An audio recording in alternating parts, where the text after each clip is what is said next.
बिस्मिल्लाहिर्रहमानिर्रहीम अस्सलाम वालेकुम। आप देख रहे हैं सुहेब बिन नूर यूट्यूब चैनल।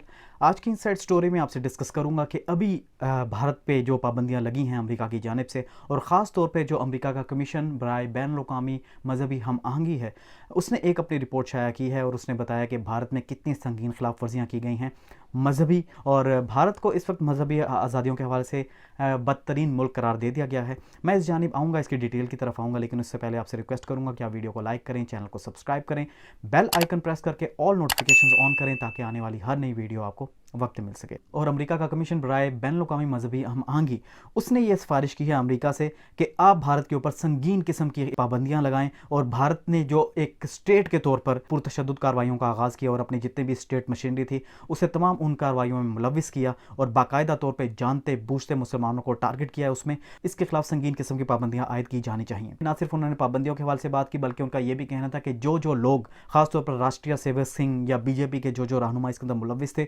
उनके ऊपर पाबंदियां आयद की जानी चाहिए। एक पाबंदी उन पर यह आयद की जानी चाहिए कि वो अमेरिका दाखिल कभी ना हो, और दूसरी उन पर यह पाबंदी आयद की जानी चाहिए कि उनके जितने भी असासी हैं उन्हें मुंजमद कर दिया जाए।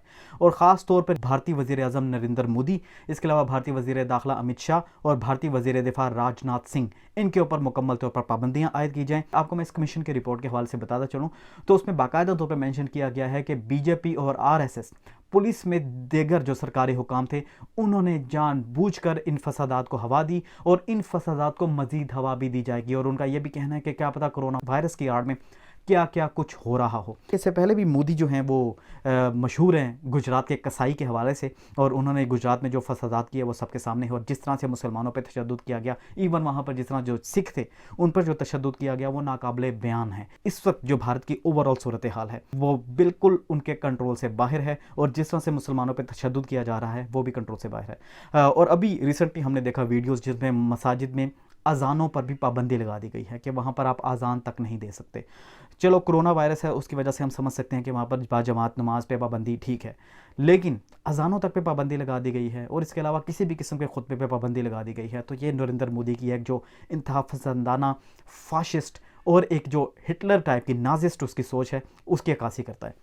और आपको मैं मज़ीद ये भी बताता चलूँ कि सिर्फ दिल्ली जो है उसमें ये जो मुस्लिम कुछ फसादात शुरू हुए थे, उसमें 200 के करीब मुसलमानों को दिल्ली में ही ज़ख्मी कर दिया गया था, और वहाँ पर 20 के करीब मुसलमान शहीद हुए।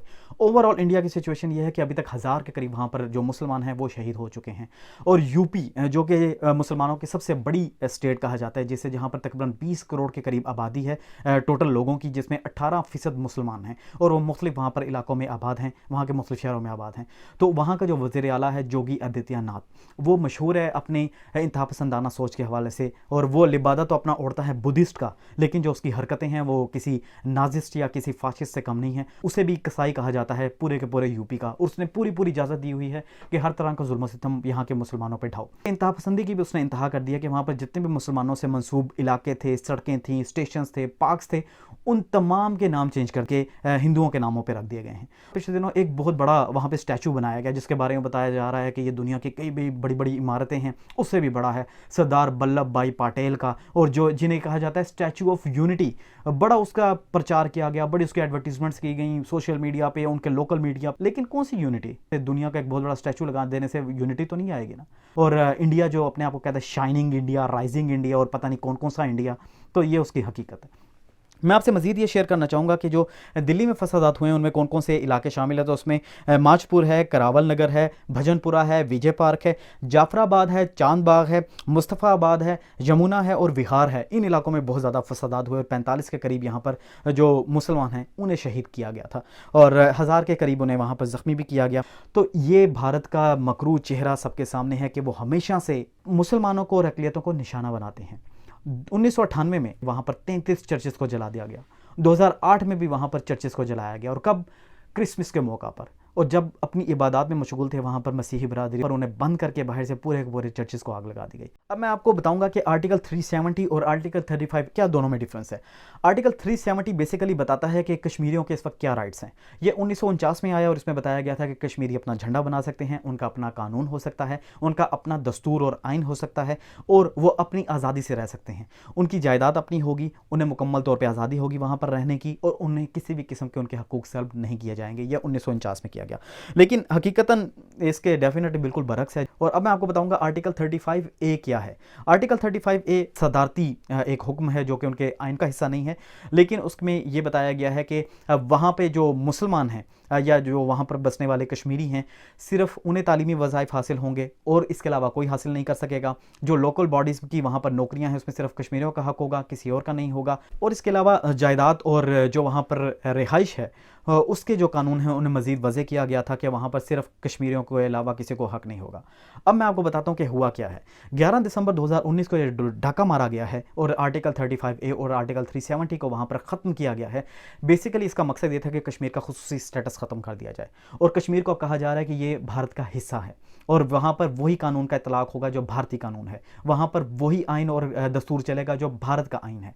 तो ये जो एक डाका मारा गया है उनके हकूक़ पर, उसके बाद हमने देखा सरापा एहतजाज हैं पूरे के पूरे, वहाँ पर हिंदू कम्युनिटी भी, वहाँ पर सिख कम्युनिटी भी, और इसके अलावा 5 अगस्त के बाद से पूरे का पूरा वहाँ पर कर्फ्यू का पहले निफाज कर दिया गया। अब मैं आपको बताता हूँ कि इसे ख़त्म क्यों किया गया।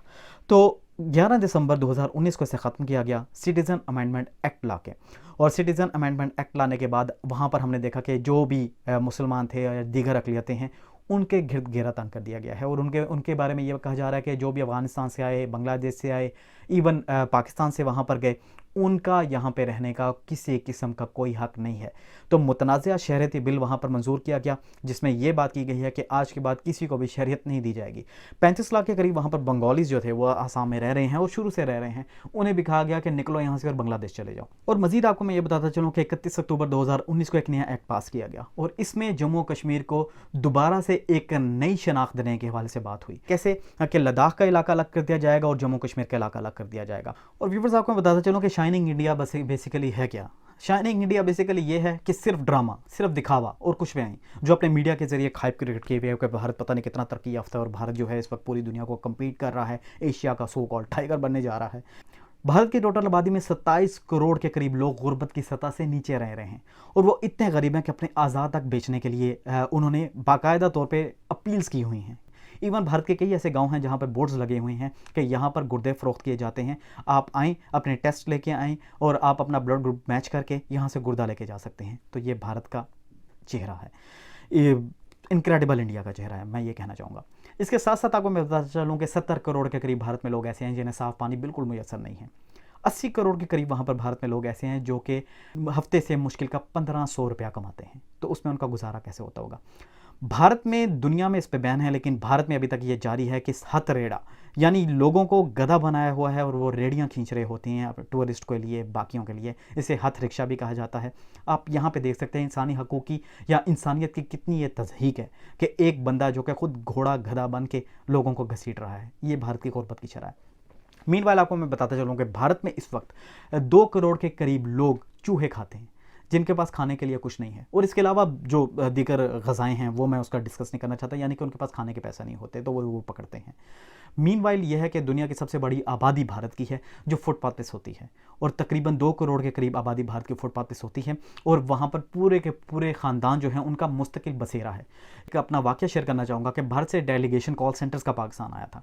उनकी एक इस्लामाबाद में अफ्तारी का भी एहतमाम किया गया। हालांकि अफ्तारी तो उनकी नहीं थी, लेकिन चूँकि हमारी अफ्तारी थी तो उनके भी हमने साथ इंक्लूड किया। तो वो इस्लामाबाद को देख के और रावलपिंडी को देख के बहुत ज़्यादा खुश भी हुए और बहुत ज़्यादा हैरान भी हुए और वो कह रहे थे कि हमें तो पता था कि पता नहीं पाकिस्तान कितना गया गुजरा मुल्क है और पाकिस्तान में खूबसूरती नाम की कोई चीज़ नहीं है और यहाँ पे आके हमें ऐसे लग रहा है जैसे मैं इंग्लैंड या कनाडा या अमेरिका वगैरह में आ गया हूँ। उनका ये कहना था कि पाकिस्तान में आप लोग जन्नत में रह रहे हैं। तो मैंने उनसे पूछा कि जन्नत आप पैराडाइज इसे क्यों कह रहे हैं, तो उनका ये कहना था कि क्योंकि आपके यहाँ मैंने देखा कि सुबह के वक्त रश ही नहीं होता। कहते हम 10-11 बजे से पहले ऑफिस पहुँच ही नहीं सकते क्योंकि मुंबई की सड़कों के ऊपर लोग सोए हुए होते हैं। पहले पुलिस आती है, उन्हें मार मार के वहाँ से उठाती है, रोड्स क्लियर होती हैं, उसके बाद जाके हम लोग अपने दफातर पहुँचते हैं। तो ये भारत का असल चेहरा है। पाकिस्तान में लोग सोते होंगे फुटपाथ पे, लेकिन आटे में नमक के बराबर। पार्क्स में सोते होंगे, बेंचेस पे सोते होंगे, लेकिन इतनी तादाद नहीं है कि हमारी रोड्स पैक जैम हो। तो अल्लाह का लाख लाख शुक्र है जो यहाँ पे लोग कहते हैं पाकिस्तान में कुछ नहीं है, तो पाकिस्तान में अल्हम्दुलिल्लाह बहुत कुछ है।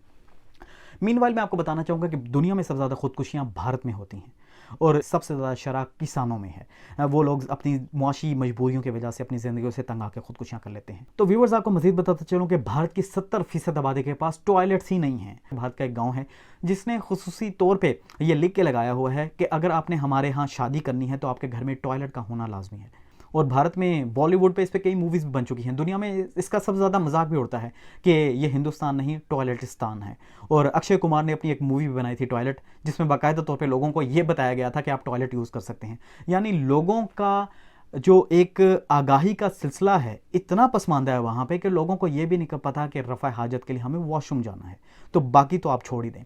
और मजीद यह कि भारत की 1 अरब के करीब ऐसी आबादी है जिसके पास टॉयलेट्स ही नहीं है, तो आप यहाँ से हिसाब लगा सकते हैं कि 1 अरब की कितनी बड़ी आबादी होगी। और इस वक्त भारत का जो मजमूई कर्जा है वो 521 अरब डॉलर्स है, जबकि भारत के जो फॉरेन रिजर्व्स है या ज़र मुबादला के ज़खायर हैं वो 429 अरब डॉलर्स हैं, जो कि 8% शरह सूद पर कमर्शियल बैंकों से लिए गए हैं, जो भारत के अपने हैं ही नहीं। और आज कमर्शियल बैंक से अगर ये मुतालबा करते हैं भारतीय हुकूमत से, तो भारत की सारी मैशत धड़ाम से नीचे गिर जाएगी। और अभी तक आपको बताता चलूँ कि भारत की सबसे ज़्यादा इनकम जो जनरेट होती है वो उनके अंडरवर्ल्ड से होती है, और वहाँ के जो उनके डॉन्स हैं वो भत्ताखोरी करते हैं और दीगर जराइम में मुलविस हैं, जिन्हें मुकम्मल तौर पे पुष्पनाही हासिल है, वो अपना काला धन सफ़ेद करते हैं। किस तरह से उन्हें मुकम्मल तौर पे ये कहा जाता है कि आपने टैक्सेस पे करने हैं, तो इस तरह वो सारे के सारे अपने जो धंधे हैं वो भी चला रहे हैं और अपनी हुकूमत को भी चला रहे हैं। इवन अभी भारत की जो सूरत हाल है पूरी दुनिया उसके बारे में बता रही है कि भारत मुआशी तौर पर बहुत बुरी हालत में है। और भारत के इस वक्त कई ऐसे बैंक्स हैं जो लाइन में लगे हुए हैं, जो शायद अभी आज दिवालियाँ हों या कल दिवालियाँ हों। और भारत में गुर्बत से तंग आकर 29 में से 22 ऐसी रियासतें जहाँ पर आज़ादी की तहरीकें चल रही हैं, जिनमें झारखंड है, दादरी है, बसारा है, आसाम है, उत्तर प्रदेश है, हिमाचल प्रदेश है, झारखंड है, नागालैंड है, और इसके अलावा कई ऐसे वहाँ पे इलाके हैं जो कि मुकम्मल तौर पे आज़ादी मांग रहे हैं। अभी हमने देखा कि वहाँ की 2 जो रियासतें हैं उन्होंने बाकायदा तौर पे आज़ादी का ऐलान भी कर दिया। व्यूअर्स, आपको मैं मज़ीद बताता चलूँ कि भारत के कई सूबों में पाकिस्तानी परचम लहराना आम हो चुका है। मकबूजा कश्मीर में तो हम देखते हैं वहाँ पर आज़ादी के नारे भी लगाए जाते हैं, और इवन वहाँ पर पाकिस्तानी परचम में जो शहोदा हैं उनकी तदफीन भी होती है कि भारतीय सरकार की जानिब से ऑर्डर से कि जो भी पाकिस्तानी परचम लहराएगा उसे वहाँ पर गोली मार दी जाएगी। तो एक गाय के ऊपर बना दिया गया था पाकिस्तानी परचम और ये कहा गया था अब गोली मार के दिखाओ। वहाँ पर जो लुधियाना है और लुधियाना से जुड़े हुए जितने भी इलाके हैं जहाँ पर सिख डोमिनेट करती है आबादी, तो वहाँ पर पाकिस्तान के झंडे लहराना आम सी बात है। इवन जब हमने देखा करतारपुर राहदारी का वज़ीर आज़म इमरान खान ने इफ्तिताह किया, तो भारत की मेन शाहराहों पे बड़े बड़े बोर्ड्स लग गए थे शुक्रिया इमरान खान के। तो आप यहाँ पे हिसाब लगा सकते हैं कि इमरान खान से वहाँ के लोग भी कितनी मोहब्बत करते हैं, और ख़ासतौर पर जो सिख कम्युनिटी है पाकिस्तान ने किस तरह से उनके लिए इकदाम किया, और दुनिया का सबसे बड़ा गुरुद्वारा पाकिस्तान में है, तो एक बहुत अच्छा इकदाम है ये भी। मीनवाइल दुनिया में सबसे ज़्यादा अनपढ़ भारत में मौजूद हैं, जिनकी आबादी 40 करोड़ से भी ज़ायद है, और ये अमेरिका की कुल आबादी से भी ज़्यादा हैं। तो आप हिसाब लगा सकते हैं कि भारत में कितने ज़्यादा पढ़े लिखे लोग हैं। एक चीज़ जो मैं यहाँ पे आपको बताता चलूँ कि लोगों को ये लगता है कि भारत में हर कोई इंग्लिश बोलता है, हर कोई इंग्लिश बोलता है, तो अगर उनकी तकरीबन 1.25 अरब की आबादी में से 1 करोड़ लोग या 50 लाख लोग इंग्लिश बोलें और उनका मीडिया उन्हें हाईलाइट करे, तो इसमें कौन सी बहुत बड़ी बात है। और सबसे बड़ी बात है प्रोजेक्शन, उनका मीडिया इस हवाले से बहुत ज़्यादा प्रोजेक्शन करता है। एक सरकारी आदादोशुमार के मुताबिक ये कहा जा रहा है कि भारत में 0.5% लोग भी इंग्लिश नहीं बोल सकते, यानी कि पूरी की पूरी आबादी के % लोग भी इंग्लिश नहीं बोल सकते। तो आप हिसाब लगा सकते हैं ये जो incredible India, shining India, rising India कहा जाता है, ये कितना राइजिंग और शाइनिंग है। तो ये भारत का हकीकी चेहरा आपके सामने मैं लेके आया हूँ, और ख़ासतौर पर वो सुर्खे और यहाँ पर जो सो कॉल्ड लिबरल्स हैं जो कहते हैं अगर हम भारत के साथ होते तो आज हम पता नहीं कहाँ पहुँचे होते, हम शायद चाँद पे पहुँच चुके होते और सारी दुनिया जो है वो हमारी मोतरिफ होती। भाई ये भारत है। जो ऐसे लोग हैं उन्हें मैं पैगाम देना चाहता हूँ, सुर्खों को भी और यहाँ पर लिबरल्स को भी, अल्लाह का लाख लाख शुक्र है ये सिटीज़न अमेंडमेंट एक्ट आने के बाद सब पे वाज़े हो गया कि भारत में मुसलमानों के साथ क्या सलूक हो रहा है, कश्मीर में मुसलमानों के साथ क्या सलूक हो रहा है, यूपी में मुसलमानों के साथ क्या सलूक हो रहा है, हैदराबाद दक्कन में मुसलमानों के साथ क्या सलूक हो रहा है, अब सब पे ये वाज़े हो चुका है। तो व्यूअर्स, ये थी मेरी आज की वीडियो, और इसे मैं ख़त्म करने से पहले अमेरिका का और ख़ास तौर पर अमेरिका का जो कमीशन है उसका शुक्रिया अदा करूँगा कि उन्हें ये नज़र आया, कमीशन की जो रिपोर्ट है वो सामने लेके आया और सख्त पाबंदियों का मुतालबा किया। और वो लोग जो कहते थे तकरीर से क्या होता है, तो तकरीर से ये होता है। वज़ीर-ए-आज़म इमरान खान ने तवज्जो दिलाई, वज़ीर-ए-आज़म इमरान खान ने इस्लामोफोबिया पे अक़वाम मुत्तहिदा में तकरीर की। आप सल्लल्लाहु अलैहि वसल्लम को जिस तरह से वज़ीर-ए-आज़म ने डिफेंड किया, दुनिया में आज तक किसी लीडर ने डिफेंड नहीं किया। और उसके बाद हमने देखा कि रजब तैयब उर्दगान उन्होंने खड़े होकर उन्हें गले भी लगाया और उनका बोसा भी लिया। ये होती है लीडरशिप, जिस पे आजकल पता नहीं किस किस तरह के घटिया और गिरे हुए इल्ज़ाम भी लगाए जा रहे हैं। व्यूअर्स, अपना बहुत बहुत ख्याल रखिएगा, घरों में रहें, कोरोना वायरस है, stay home, stay safe, save Pakistan. अल्लाह हाफिज़, फ़ी अमानिल्लाह। नाज़रीन, वीडियो को लाइक करें, शेयर करें, चैनल को सब्सक्राइब करें और बेल आइकन का बटन ज़रूर दबाएं।